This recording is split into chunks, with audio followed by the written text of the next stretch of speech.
Matthew chapter 1, verse 1. The family tree. The book of the genealogy of Jesus Christ, the son of David, the son of Abraham. Abraham was the father of Isaac, and Isaac the father of Jacob, and Jacob the father of Judah and his brothers, and Judah the father of Perez and Zerah by Tamar, and Perez the father of Hezron, and Hezron the father of Ram, and Ram the father of Amminadab, and Amminadab the father of Nahshon, and Nahshon the father of Salmon, and Salmon the father of Boaz by Rahab, and Boaz the father of Obed by Ruth, and Obed the father of Jesse, and Jesse the father of David the king. And David was the father of Solomon by the wife of Uriah, and Solomon the father of Rehoboam, and Rehoboam the father of Abijah, and Abijah the father of Asaph, and Asaph the father of Jehoshaphat, and Jehoshaphat the father of Joram, and Joram the father of Uzziah, and Uzziah the father of Jotham, and Jotham the father of Ahaz, and Ahaz the father of Hezekiah, and Hezekiah the father of Manasseh, and Manasseh the father of Amos, and Amos the father of Josiah, and Josiah the father of Jeconiah, and his brothers at the time of the deportation to Babylon. Very good.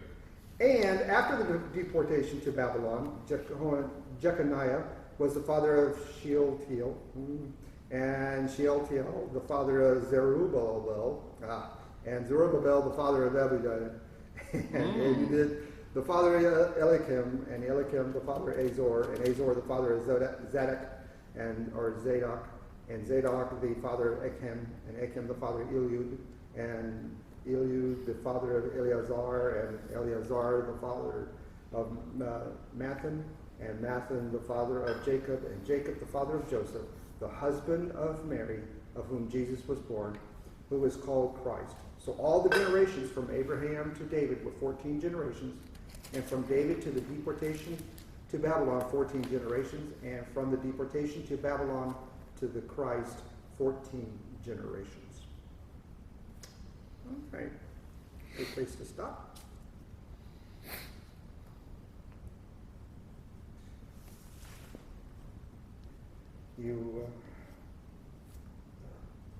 The classic joke of if you want to find a baby's name, here's a great place to get your baby's name from.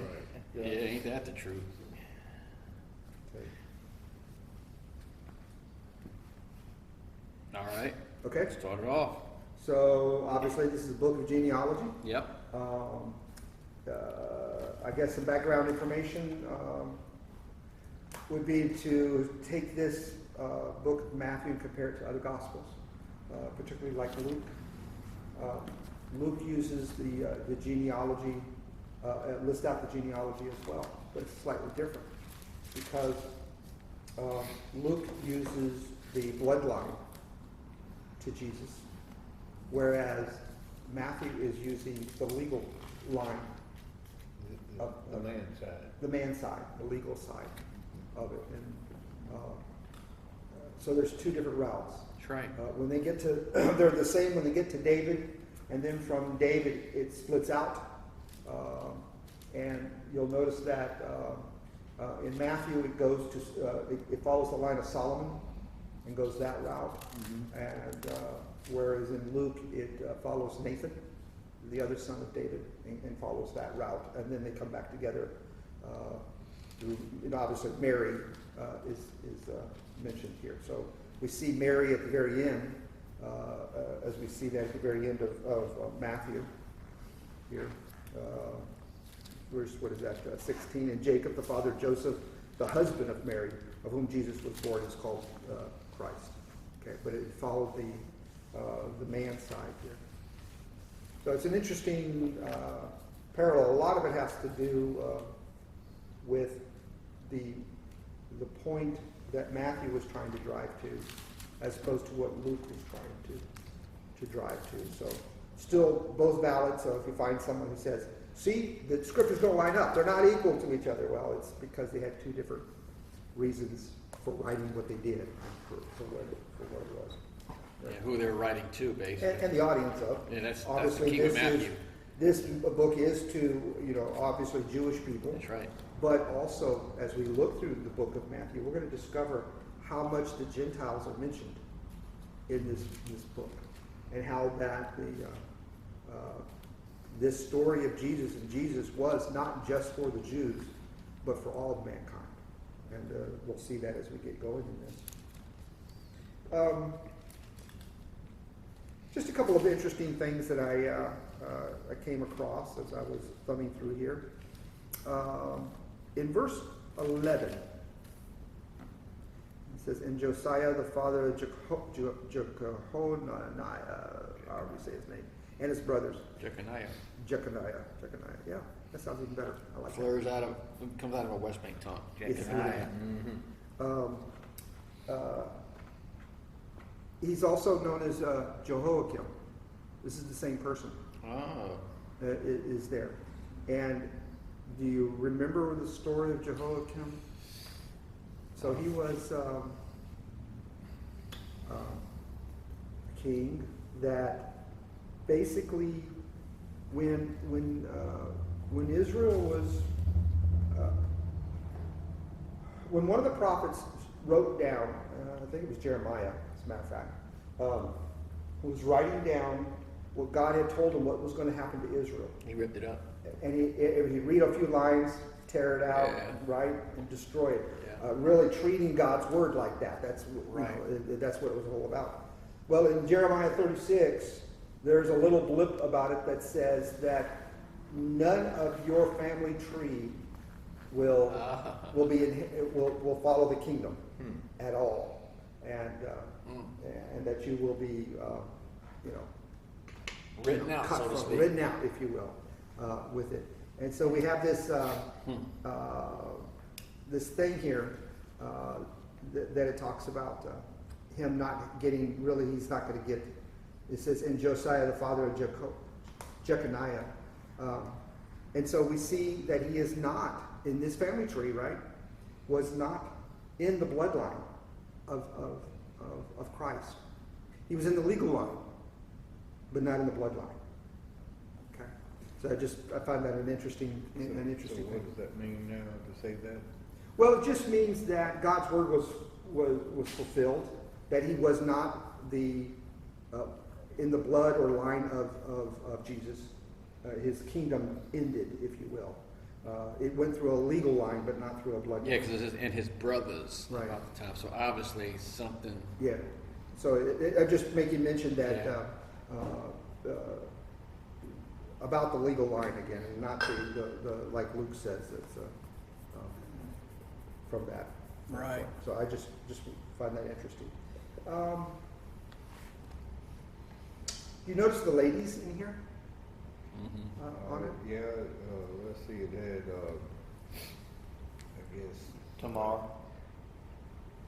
Yeah. Rahab, Ruth, So Ruth. Ruth is in there, right? Yeah. two Gentiles. for So sure. back at verse 3, Tamar. Do you remember who Tamar was? Mm-hmm. Yeah. Yeah. And what's so significant about Tamar? Why would she be mentioned? Well, wasn't she David's daughter? No. Not sure. Or no, that's not Tamar. By Well, Tamar. Tamar was, but I think this is a different Tamar. But Tamar was David's daughter. It was the one that. Yes, yeah, that was that her raised. brother. Yes, Yeah. yes. So she's the one that Well, this her couldn't be- sons were. This couldn't be the same Tamar. No. Well, David. That's what I'm saying. It's Tamar, but it's a different Tamar. Maybe this is the one that, well, I don't know which one it is. I was thinking this was the one that slept with her father-in-law with the Oh, mask yeah. on, Yeah, because her husbands kept dying on her. The brothers, you went through brother to brother, and the Right. third brother said,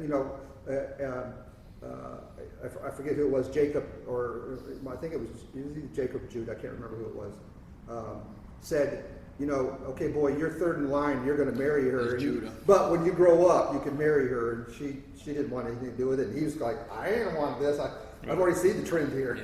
Yeah. And It was Judah. so she basically, Food. prostituted herself or whatever, because she sold herself, allowed herself to be sold as a slave so that he would That's right. give her a child, basically. That's right. That's what that is. So not really a great role model here, right? Is Tamar. We say Rahab. Yep. Yeah, That is Rahab. also was a prostitute. Prostitute. Yep. Right. Okay. Interesting. Right. Mm-hmm. Ruth? Ruth is there. Yeah. Was Ruth a Canaanite or something? What was she? Yep, she was. Mennonite, the Moabite. Moabite. Moabite. Yeah. So she was. That's interesting. Yeah.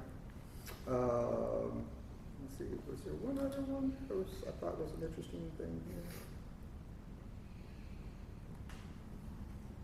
Okay, I think that was it. I think that was it. Here. So, what makes not only the ladies are listed here, but what makes all of these people the same? What everyone that's listed, what do they all have in common? I know it's a trick question. What do they have in common? Every single one of them were sinners. There's not a single one that was not a sinner in here. Does it really make sense from a man's view that if we have the Son of God, the most perfect person, that we have a person that was born of such a polluted set of individuals? Seems kind of crazy if you ask me. Okay? If you ask the human side, right? Mm-hmm. On it. But God's plan was that he would be born of man, right? He would know. He has the background of sinners. Okay. He has the dysfunctional family line. Yeah. Yeah. I mean, I don't know how much more dysfunctional you Hello. can get what you see, Yeah. in this line of individuals. you know. Exactly. Exactly.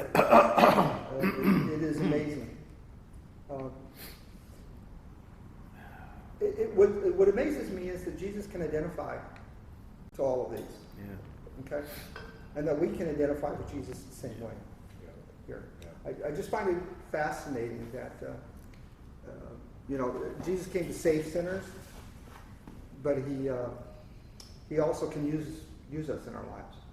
It's what he did. I mean, that's what God did here. All of these were sinners, and yet they were honored in the list of genealogy at the same time. And they were used by God in all the history. And, we just read quite a bit of a history book last few months in Samuel, both books here. And we see the history unfolding. I just find it absolutely amazing that I don't care how bad your life is, how bad you've done things, God can still use you. I mean, it is amazing when you hear people say, well, I'll go to church when it's cleaned up my life. Okay? What a crazy talk. That you have to be good enough to go to church. That doesn't but the problem is, you hit the nail on the head. But the problem is, so many religions out there today, that's what they promote if you really listen to them. Yeah. If you really listen to them, you listen to the message. I didn't say all, Yeah. but so many churches today have perverted the gospel. Right. They have put works ahead of salvation. Right. And that's what separated our faith. I didn't say religion. Our faith from any other faith was we're the one faith that God sent His Savior to save you, because you can't save yourself. Then He cleans you up from the inside out. Every other faith says, okay, go ahead and clean yourself up from the outside in, and then you're good enough to come to us. But so many in the church today, and I listen to Paul, I think it's in Thessalonians, when he says they're going to pervert the gospel. And his gospel is in 1 Corinthians chapter 15, 1-4, death, burial, resurrection. Nothing more, nothing less. Don't add to it. And it's funny that you said that, and really listen to the messages that are being taught out there by so many people. That's one thing I will say about, I will speak for this congregation, over the years that I've been here. That's one thing I will say. It has never been preached. As far as works and salvation, it's always death, burial, resurrection. Yeah, yeah, Then let's build on that. Yep. So that's a good thing. that's a good thing. Yep. All right, what else you see in this?